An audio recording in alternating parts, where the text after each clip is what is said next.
à la fin du XVIIIe siècle,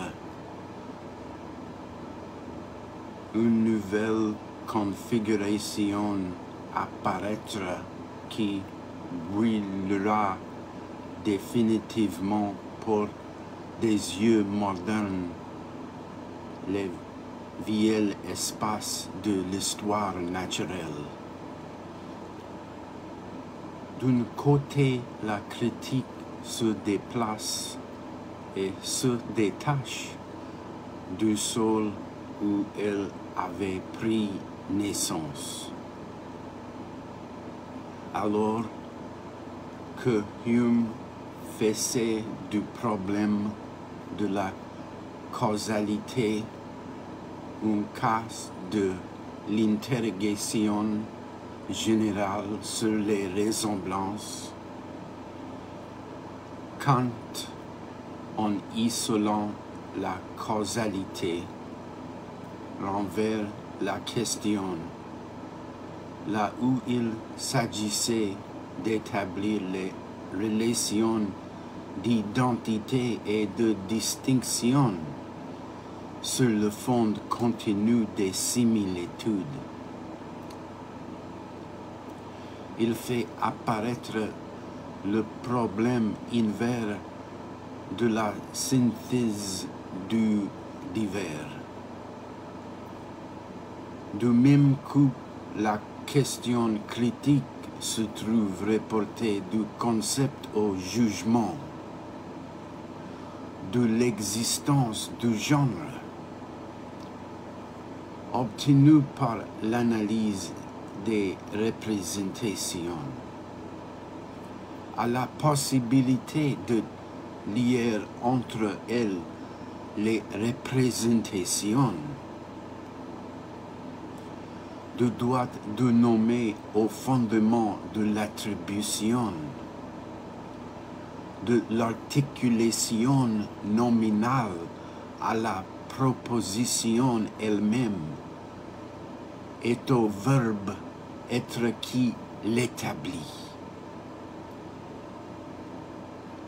Elle se trouve alors absolument généralisée. Au lieu de valoir à propos de ce rapport de la nature et de la nature humaine, elle interroge la possibilité même de toute connaissance. Mais d'un autre côté, à la même époque, la vie prend son autonomie par rapport au concept de la classification.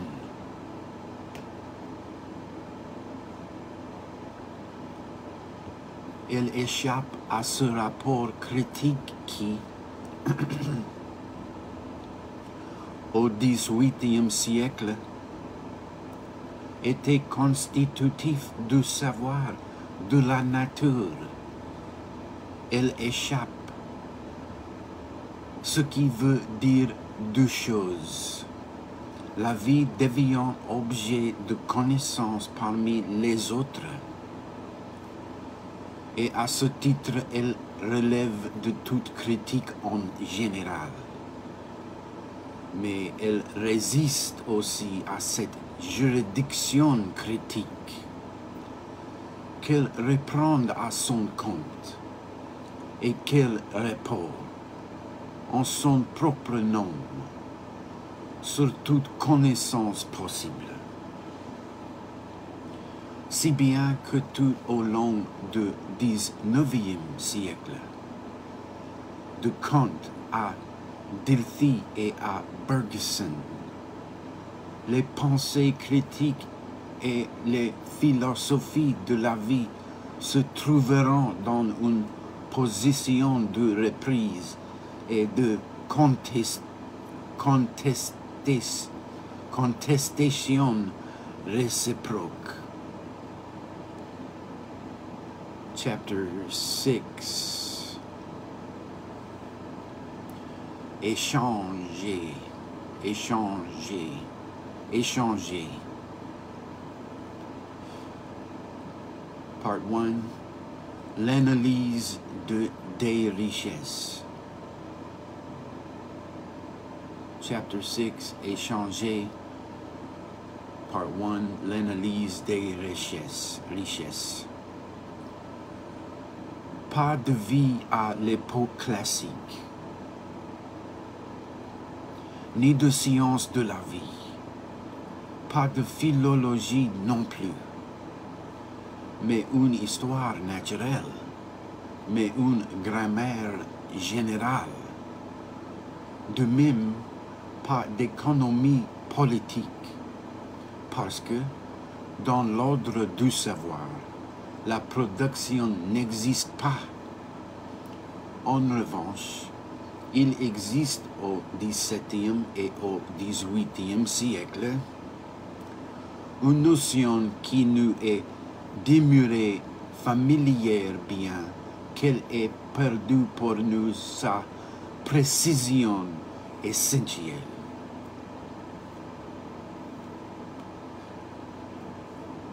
Encore, n'est-ce pas de notion qu'il faudrait parler à son sujet, car elle ne prend pas place à l'intérieur d'un jeu de concepts économiques qu'elle déplacerait légèrement en leur confisquant un peu de leur sens ou en mordant sur leur extinction. Il s'agit plutôt d'un domaine général, d'une couche très cohérente et fort bien stratifiée qui comprend et loge comme autant d'objets partiels les notions de valeur, de prix, de commerce, de circulation, de rente, d'intérêt. De ce domaine, seul et objet l'économie, à l'âge classique, c'est celui de la richesse. Inutile de lui poser des questions venues d'une économie de type différent, organisée, par exemple, autour de la production ou du travail.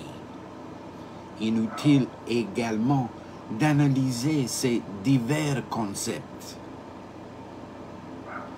même et surtout si leur nom, par la suite, s'est perpétué avec quelques analogies de sens, sans tenir compte du système où ils prennent leur positivité.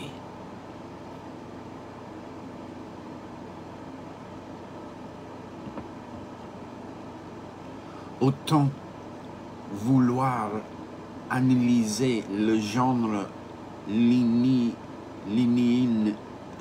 en dehors du domaine de l'histoire naturelle.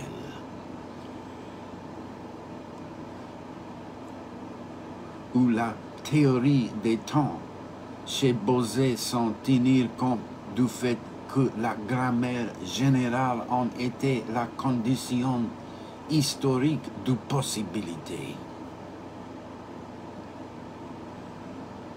Il faut donc éviter une lecture rétrospective qui ne prêterait à l'analyse classique des richesses que l'unité ultérieure d'une économie politique en train de se constituer à tâtons.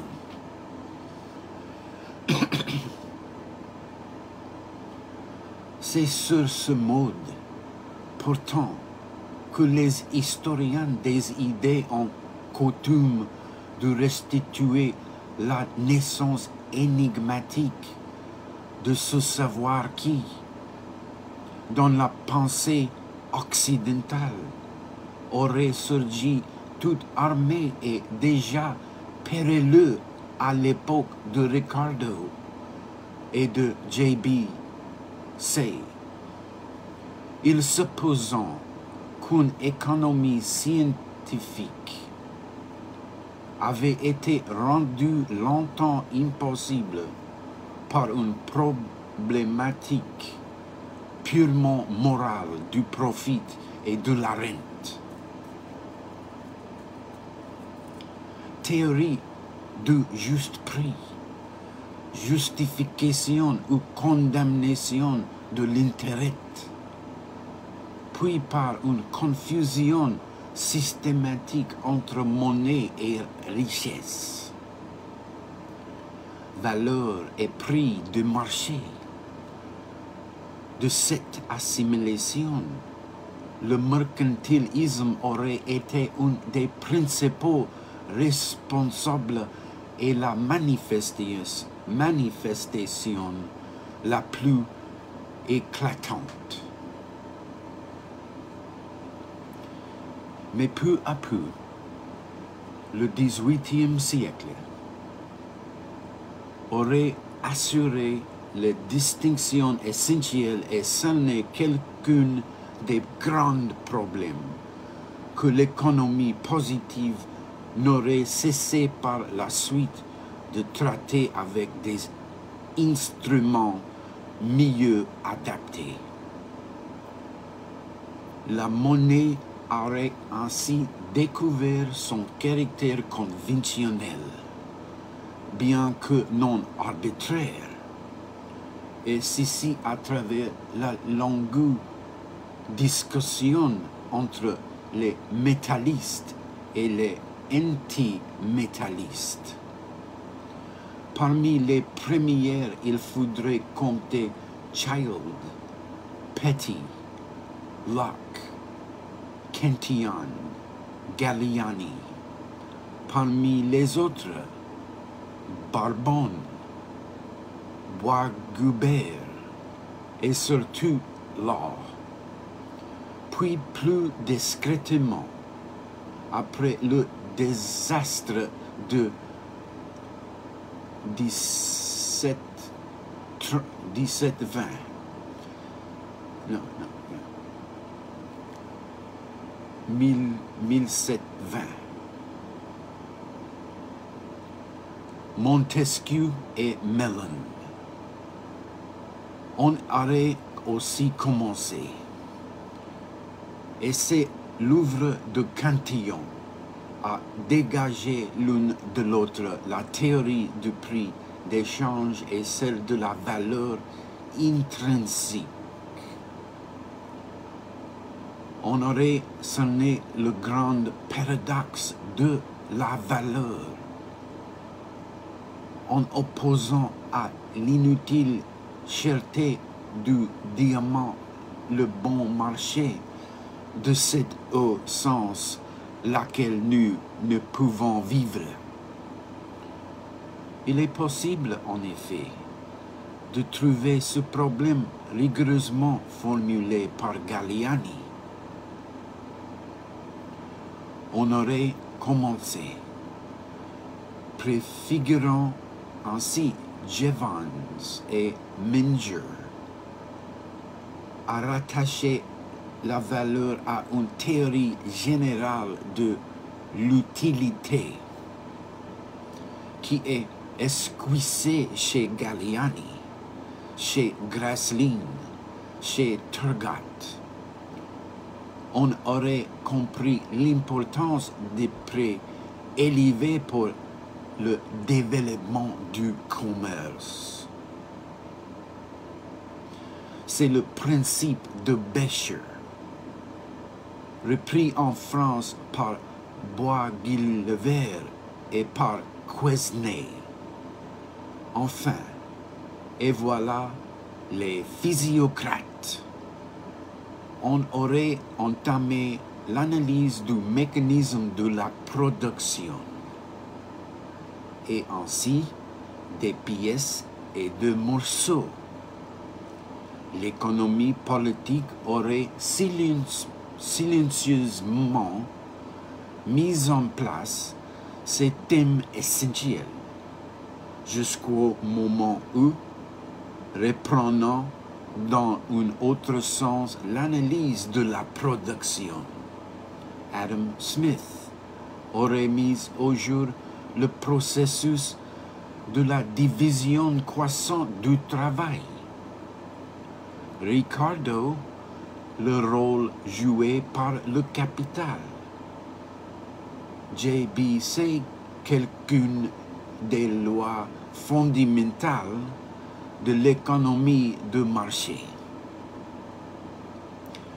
Dès lors, l'économie politique se serait mise à exister avec son objet propre et sa cohérence intérieure.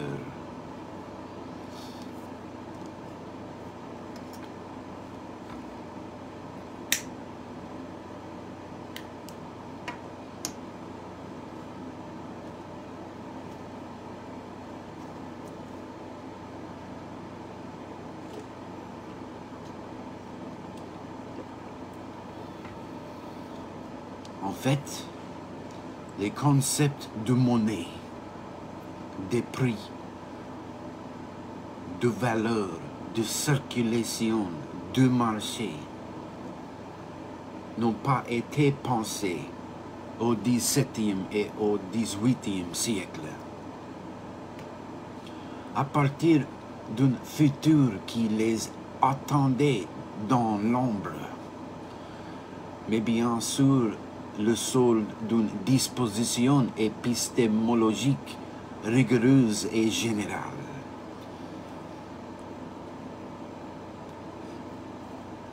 C'est cette disposition qui soutient dans sa nécessité d'ensemble l'analyse des richesses.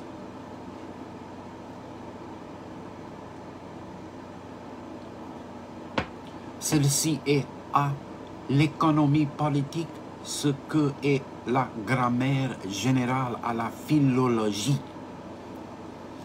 ce que est à la biologie l'histoire naturelle.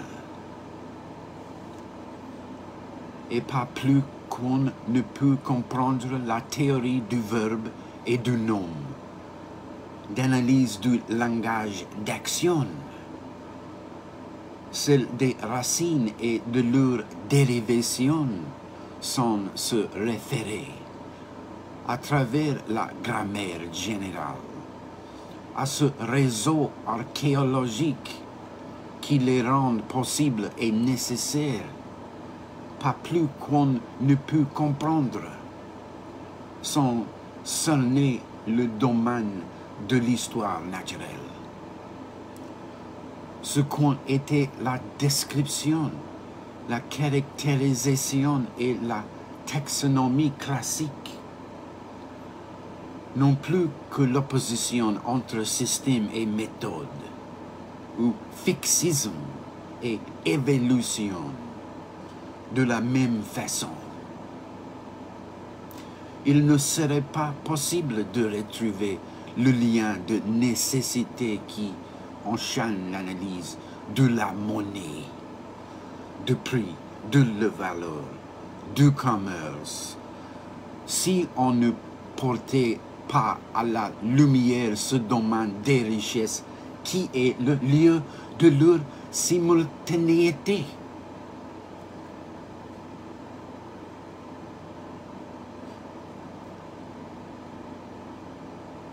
Sans doute l'analyse des richesses ne s'est pas constituée selon les mêmes détours, ni sur le même rythme que la grammaire générale ou l'histoire naturelle.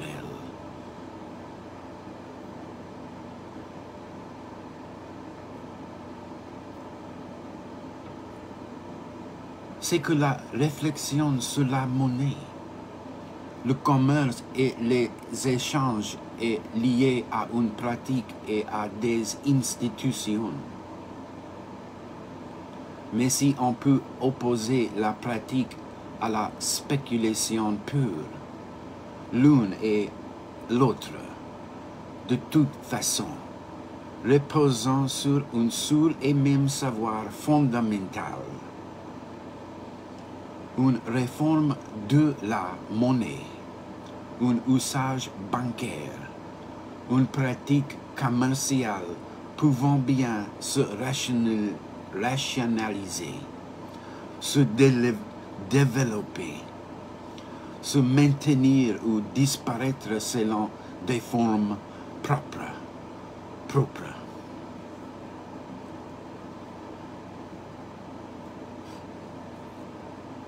Ils sont toujours fondés sur un certain savoir obscur qui ne se manifeste pas pour lui-même en un discours, mais dont les nécessités sont indiquement les mêmes que pour les théories abstraites ou les spéculations, son rapport apparent à la réalité.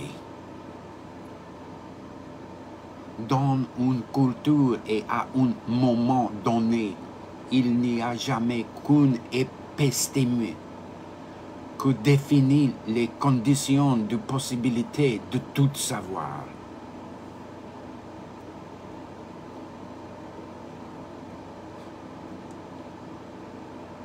Que ce soit celui qui se manifeste en une théorie ou celui qui est silencieusement investi dans une pratique. La réforme monétaire prescrite par les États généraux de 1575.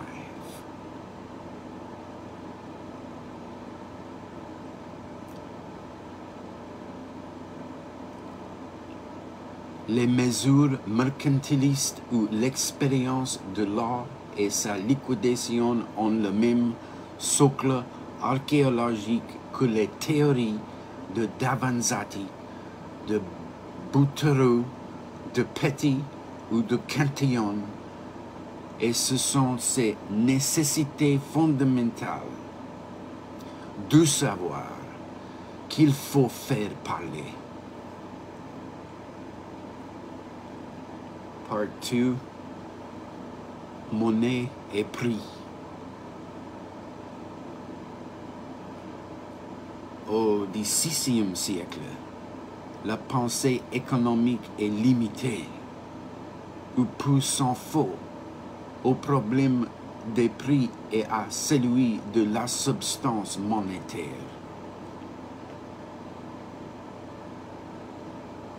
La question des prix concerne le caractère absolu ou relatif de l'enchérissement des denrées et l'effet qu'ont pu avoir sur les prix les dévaluations successives ou l'afflux des métaux américains. Le problème de la substance monétaire, c'est celui de la nature de l'étalon, de rapport de prix entre les différents métaux utilisés, de la distorsion entre le poids des monnaies et leur valeur nominale.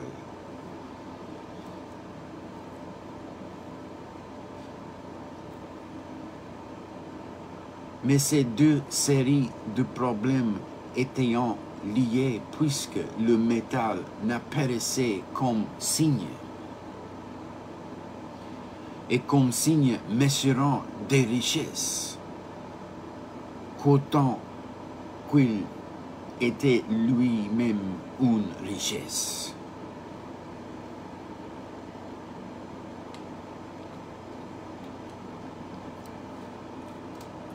S'il pouvait signifier c'est qu'il était une marque réelle, et tout comme les mots ayant la même réalité que ce qu'ils disaient,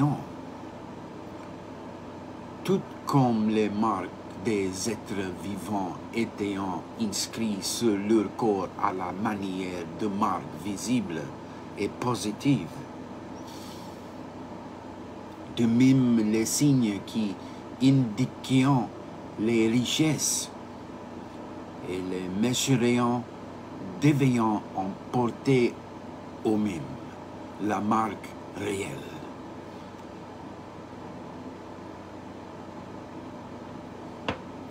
pour pouvoir dire le prix. Pour pouvoir dire le prix, il fallait qu'ils soient précieux. Il fallait qu'ils fussent rares, utiles, désirables. Et il fallait aussi que toutes ces qualités fussent stables pour que la marque qu'ils imposaient fût une véritable signature, universellement lisible.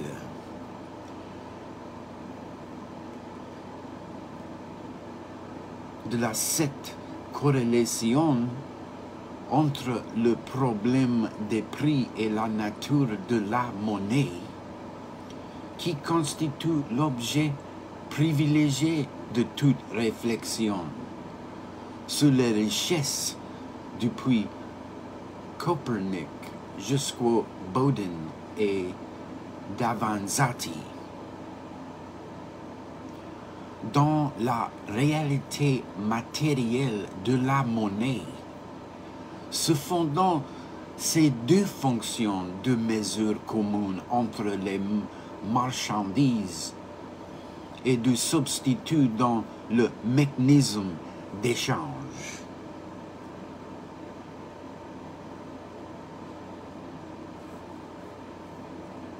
Une mesure est stable, reconnue partout et valable en tout lieu. Si elle apporte étalant une réalité assignable qu'on puisse comparer à la diversité des choses qu'on veut mesurer. Ainsi dit Copernic, la toise est le boisseau dont la longueur et le volume matériel servant d'unité. Par conséquent, la monnaie ne mesure vraiment que si son unité est une réalité qui existe réellement et à laquelle on peut référer n'importe quelle marchandise.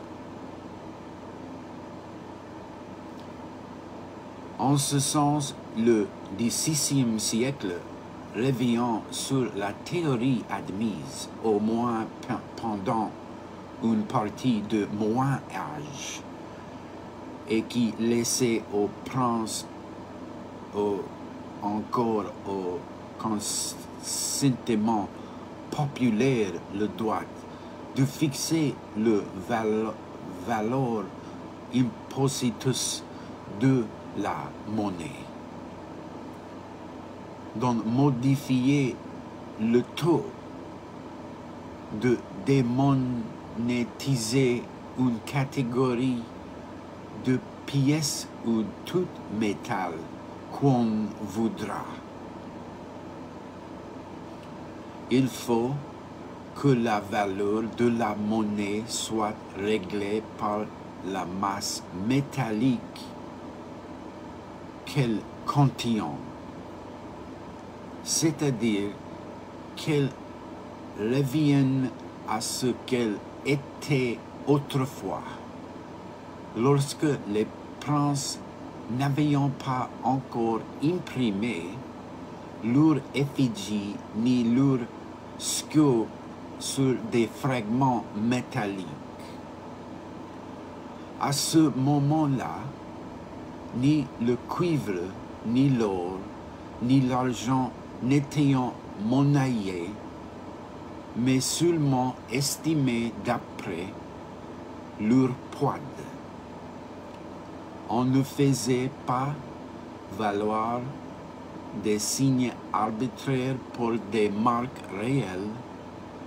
La monnaie était une juste mesure, puisqu'elle ne signifiait rien d'autre que son pouvoir d'étalonner les richesses à partir de sa propre réalité matérielle de richesse.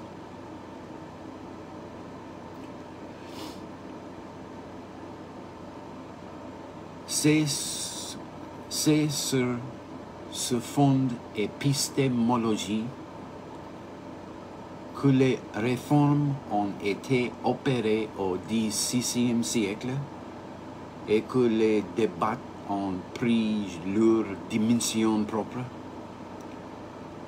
On cherche à ramener les signes monétaires à leur exactitude de mesure.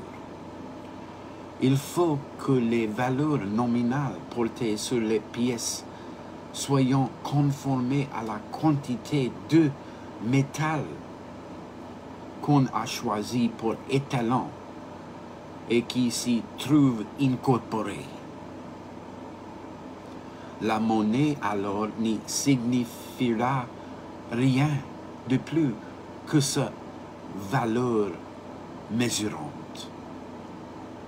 Dans ce sens, l'auteur anonyme de Compendius demande que toute la monnaie actuellement courante ne le soit plus à partir d'une certaine date.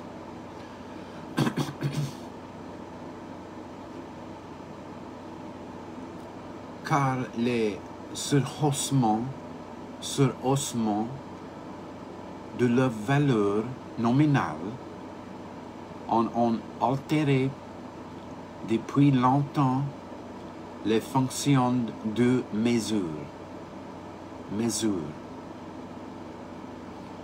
Il faudra que les pièces déjà monnayées ne soient plus acceptées que d'après l'estimation du métal contenu. Quant à nouvelle monnaie, elle aura pour valeur nominale son propre poids.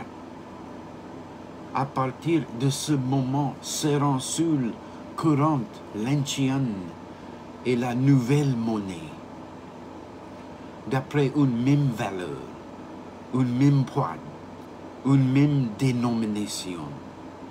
Et ainsi la monnaie sera-t-elle rétablie à son ancien taux et à son ancienne bonté. On ne sait pas si le texte de Compendius, qui n'a pas été publié avant 1581,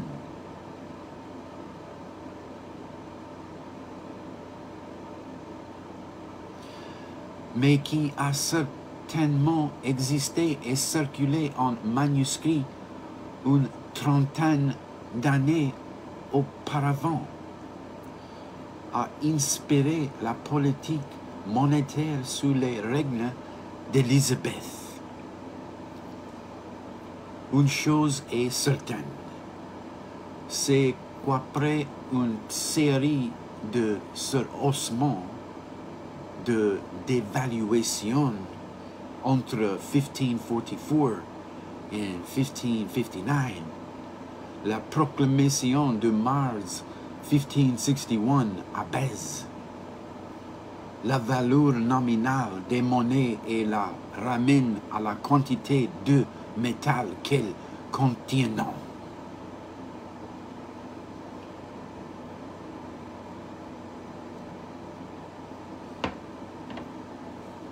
De même en France, les États généraux de 1575,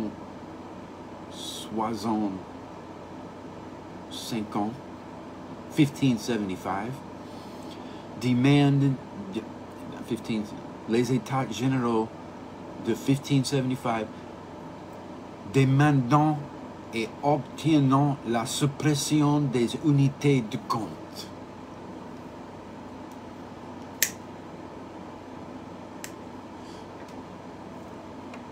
Qui introduisait une troisième définition de la monnaie, purement arithmétique et s'ajoutant à la définition du poids et à celle de la valeur nominale.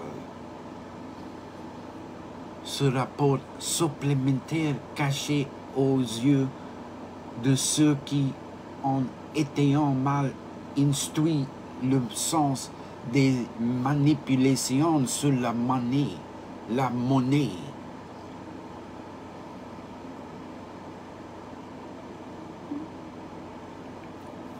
L'édit de septembre 1577 établit les coups d'or à la fois comme pièce réelle et comme unité de compte, décrète la subordination alors de tous les autres métaux, de l'argent en particulier, qui garde valeur libératoire mais perd son immuabilité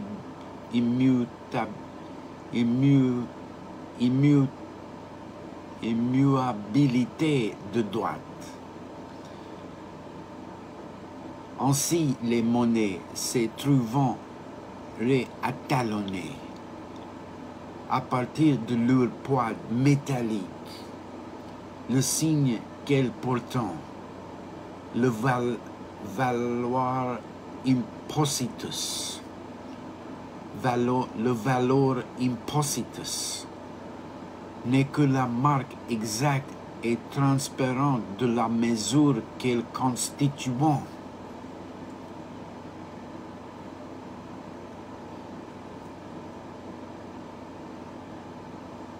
Mais en même temps, ce retour est exigé, parfois accompli.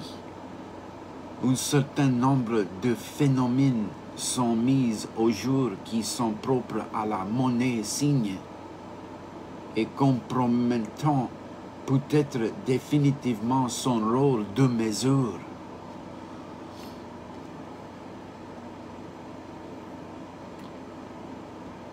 D'abord, le fait qu'une monnaie circule d'autant plus vite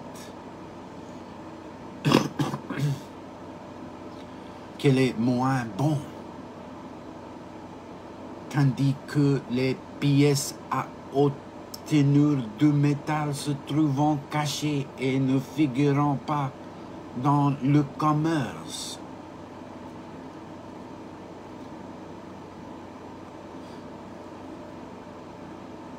C'est la loi dite de Gresham que Copernic est l'auteur de Compendius, connaissant déjà. Ensuite, et surtout, le rapport entre les faits monétaires et le mouvement des prix. C'est par là que la monnaie est apparue comme une marchandise parmi les autres, non pas étalon absolu de toutes les équivalences.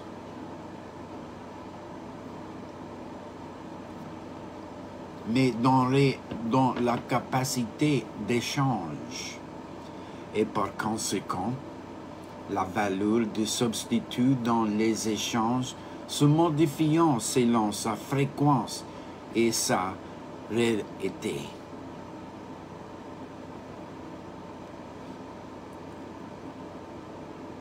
La monnaie, elle aussi, a son prix. Millstrate avait fait remarquer que malgré l'apparence, il n'y avait pas eu augmentation des prix au cours du XVIe siècle, puisque les marchandises sont toujours ce qu'elles sont et que la monnaie est en sa nature propre et un étalon constant. Le renchérissement des denrées ne peut être du coup l'augmentation des valeurs nominales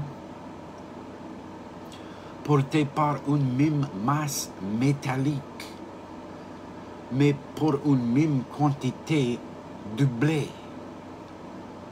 On donne toujours une même poids d'or et d'argent, si bien que rien n'est enchéri comme les coups d'or valaient en monnaie de compte 20 sols tournoises sous Philippe VI, et qu'il en vaut maintenant 50. Il est bien nécessaire qu'on ait deux velours qui coûtaient jadis 4 livres en vaille 10 aujourd'hui. L'enchérissement de toutes choses ne vient pas de plus belé, mais de moins recevoir en quantité d'or et d'argent fin que l'on avait accoutumé.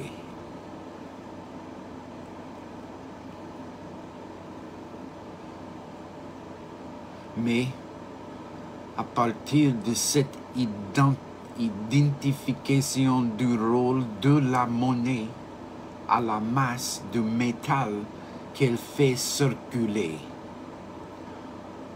on conçoit bien qu'elle est soumise aux mêmes variations que toutes les autres marchandises. Et si Melstoit admettait implicitement que la quantité et la valeur marchande des métaux restant stables, Bodin, bien peu d'années plus tard, constate une augmentation de la masse métallique importée du Nouveau Monde.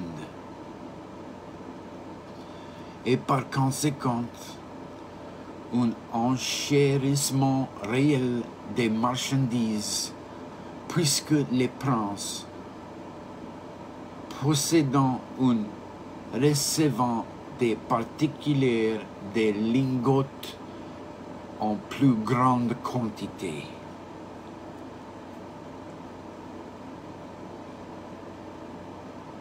On frappait des pièces plus nombreuses et de meilleure allure pour une même marchandise.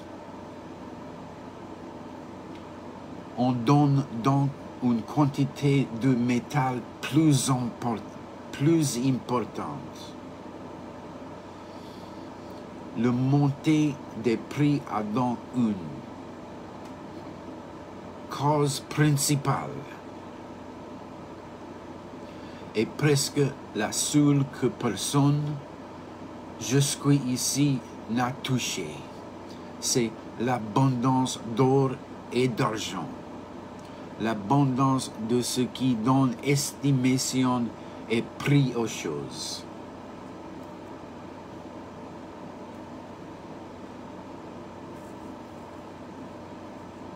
L'étalon d'équivalence est pris lui-même dans le système des échanges.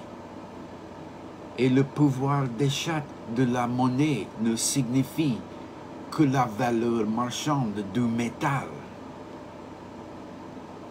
La marque qui distingue la monnaie, la détermine, la rend certaine et acceptable pour tout et donc réversible.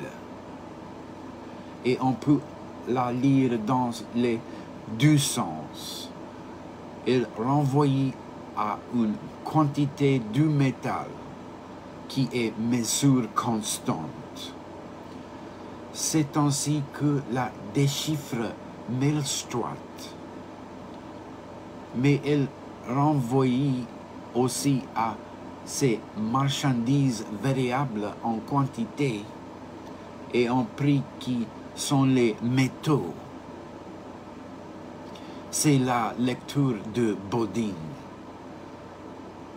on a là une disposition analogue à celle qui caractérise le régime général des signes au XVIe siècle. Les signes, en s'en souvenant, étaient constitués par des ressemblances qui, à leur tour, pour être reconnus, nécessitaient des signes. Ici, les signes monétaires ne peuvent définir sa valeur d'échange, ne peut se fonder comme marque que sur une masse métallique qui à son tour définit sa valeur dans l'ordre des autres marchandises. Si on admet que l'échange dans le système des besoins correspondent à la similitude dans celui des connaissances, on voit qu'une seule et même configuration de l'épistème à la contrôler pendant la Renaissance le savoir de la nature et la réflexion ou les pratiques qui concernaient la monnaie.